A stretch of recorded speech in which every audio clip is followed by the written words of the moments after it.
السلام علیکم ورحمۃ اللہ تعالی وبرکاتہ۔ ہم سمع اللہ لمن حمدہ کا ترجمہ اور اس کی مکمل ترکیب پڑھیں گے۔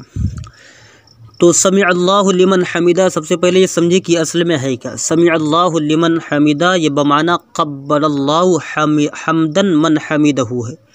سمع اللہ لمن حمدہ یہ بمعنی قبل اللہ حمدن من حمدہ، ترجمہ ہے اللہ نے اس کی حمد قبول کی۔ قبل اللہ حمدن، اللہ نے اس کی حمد قبول کی۔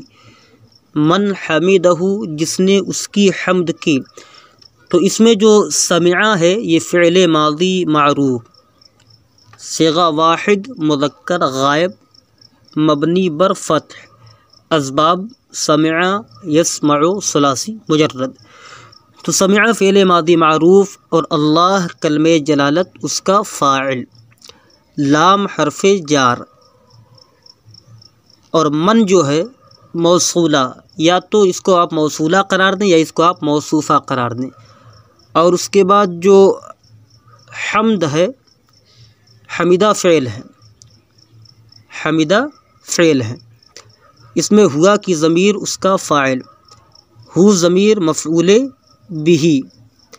اب فعل اپنے فاعل اور مفعول بہ سے مل کر جملہ فعلیہ خبریہ ہو کر صلہ۔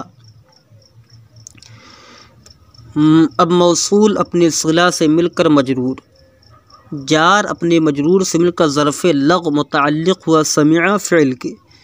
اب فعل اپنے فاعل اور ظرف لغو سے مل کر جملہ فعلیہ خبریہ ہوا سمع اللہ لمن حمدہ۔ یہ سرسری طور پر ترک ملاحظہ کریں۔ سمع فعل ماضی معروف، اللہ کلمہ جلالت اس کا فاعل، لام حرف جار، من موصولہ یا موصوفہ، اور اس کے بعد جو ہے حمدہ فعل، اس میں ہوا کی ضمیر مرفوع متصل پوشیدہ اس کا فاعل، اور ہو ضمیر مفعول بہ۔ فعل اپنے فاعل اور مفعول بہ سے مل کر جملہ فعلیہ خبریہ ہو کر صلہ، موصول اپنے صلہ سے مل کر مجرور، جار اپنے مجرور سے مل کر ظرف لغو سمع فعل کے۔ سمع فعل ماضی معروف اپنے فاعل، ٹھیک، سمع فعل ماضی معروف اپنے فاعل اور ظرف لغو سے مل کر جملہ فعلیہ خبریہ ہوا۔